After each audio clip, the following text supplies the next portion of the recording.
there is a global oil crisis that is developing and unfolding right before our eyes. My name is Steve Kostick. You're viewing the Political Blowback podcast. Thank you so much for joining us. At the best of times, I am a huge fan of civil discourse.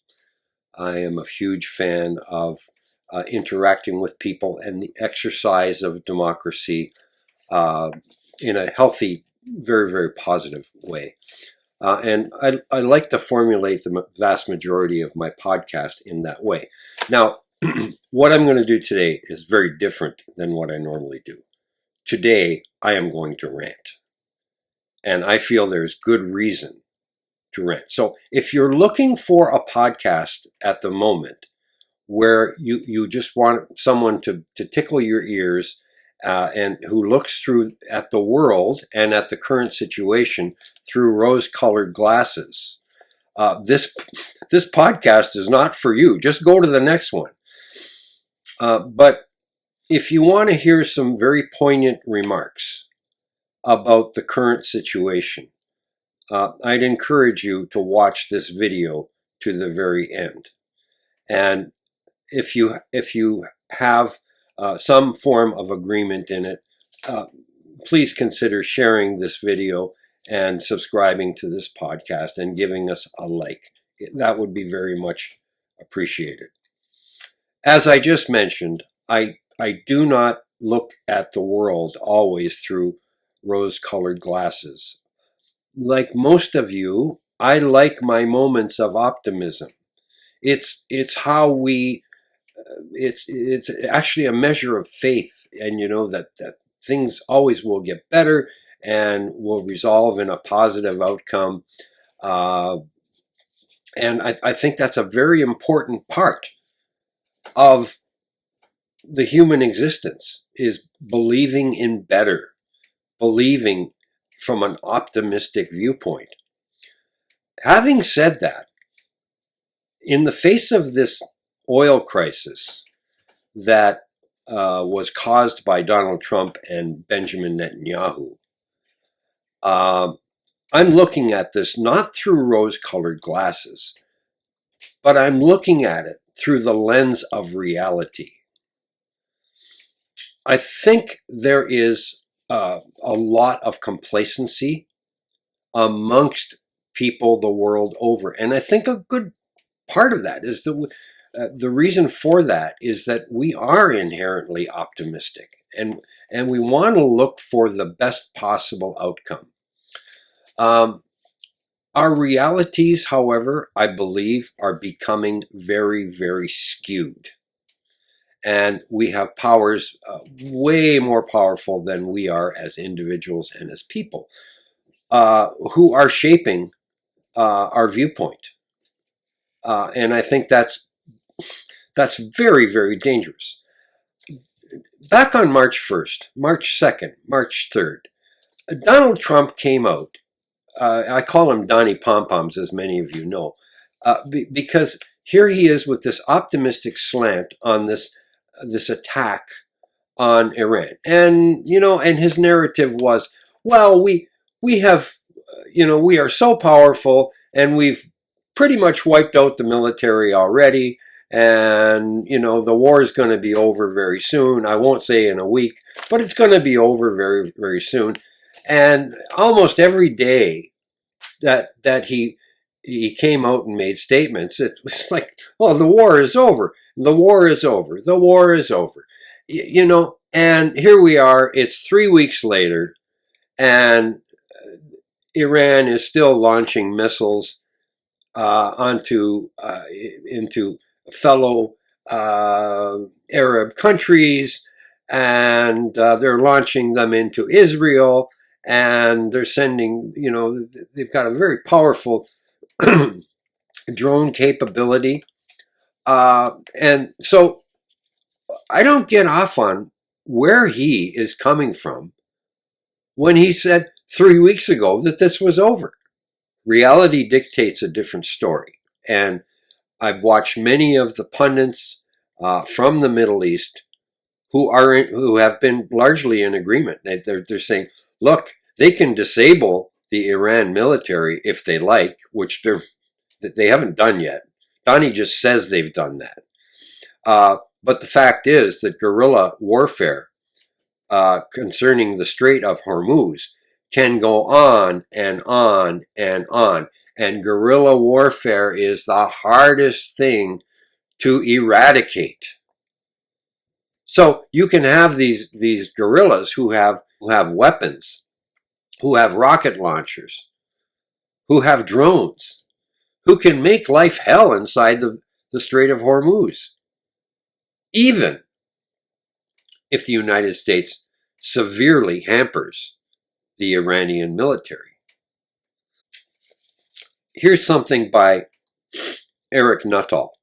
And Eric Nuttall is considered one of the world's energy experts. Here's what he just recently tweeted.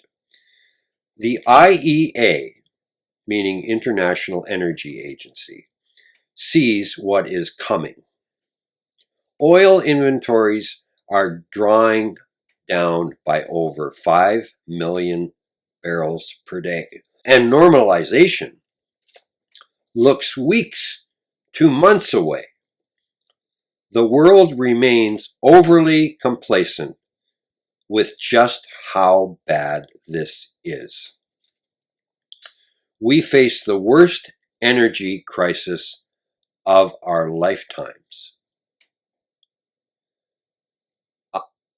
I'm in agreement with what Mr. Nuttall has just said. All the way around. This is an energy crisis that is spanning the globe. This is going to affect our way of life for a good long time.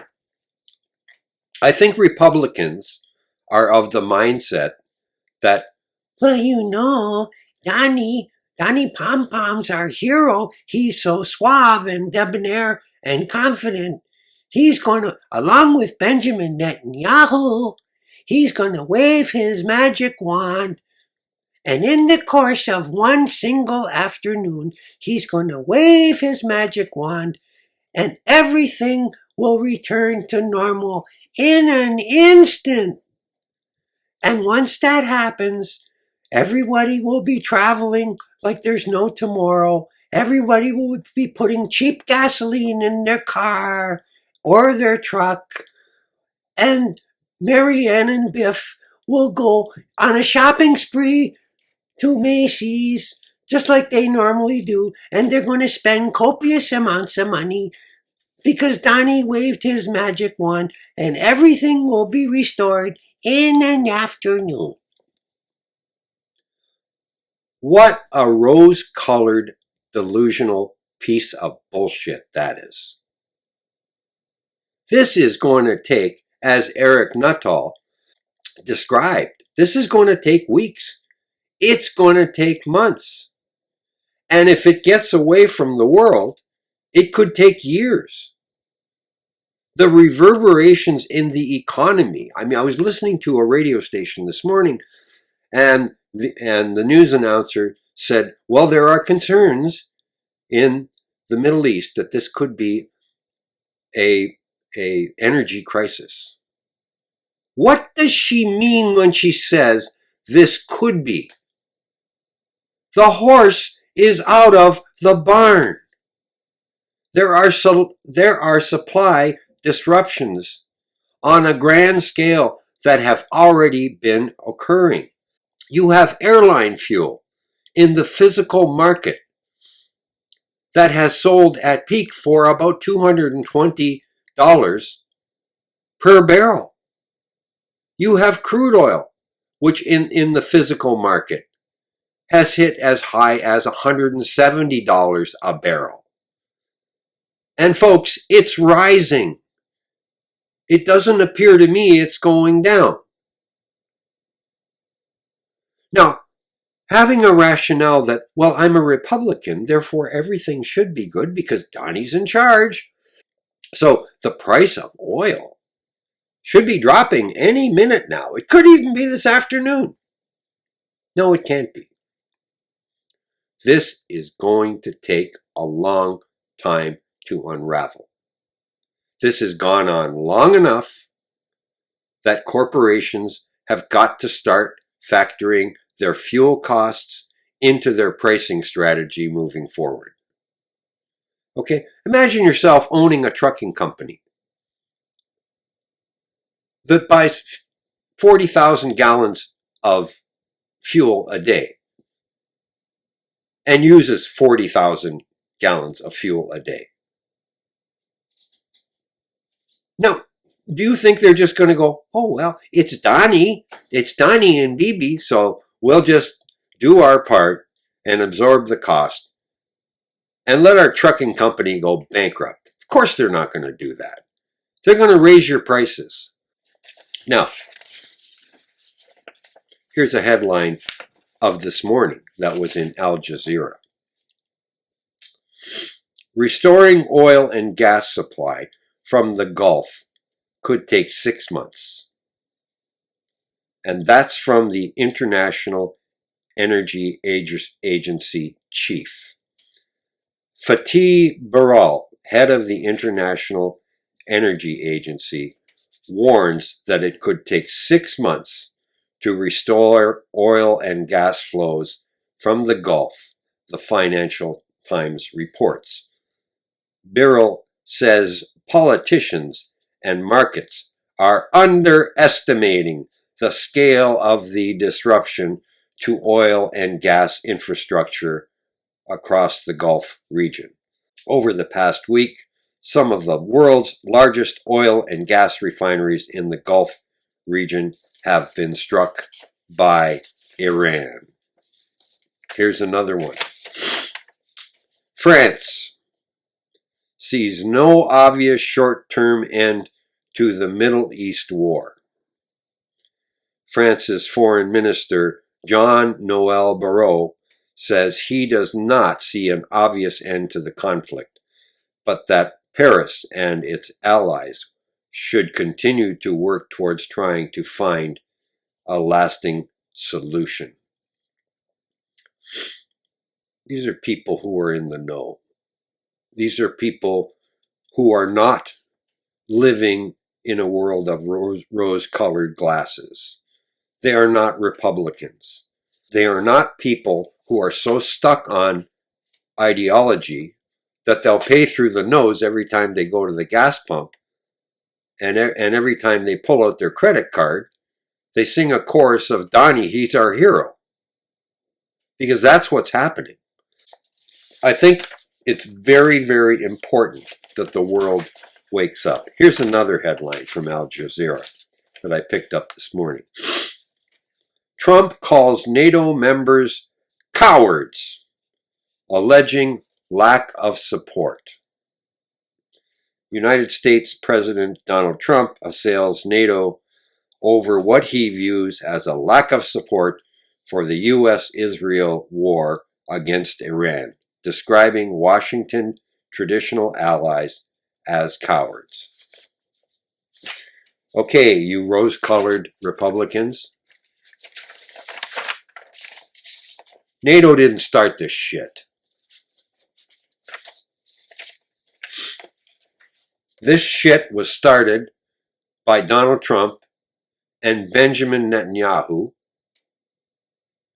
and apparently, because there was no objection from the Republican Party, they're okay with you paying more. They're okay with this shit continuing. They're okay with senior citizens who are on a fixed income. They're okay with them paying more out of their limited budget to drive their cars or heat their homes, and probably paying for an increase in their bus fare or an increase in their taxi cab fare, or sacrificing what little disposable income that they may have in the interest of handing it over to Donald Trump's cockamamie idea. It's unconscionable. I think it's very, very important that Republicans especially, because these guys play politics better than anybody else. But this is not politics. This is real life. And it's high time that Republicans, whether they're in office or whether they're Republican supporters, they have to get past this idea of the bantering between the left and the right. Because it's no longer, at this point, when we're in the middle of an existential oil crisis that is affecting everybody, it's no longer about left and right. It's now about right and wrong. And if you think that this globe should start to endure runaway prices on everything from what's grown on the farm to the price of fertilizer, to the price of airline fuel, to the price of plastics, to the price of rubber, to the price of semiconductors. Yes, even that market has been disrupted because they can't get the helium out of Kuwait. We have a big problem. This is no time for complacency. And Republicans need to stop bantering about their answers when they don't even know what the questions are. I gotta go. You have a good day. Let's hope for the best.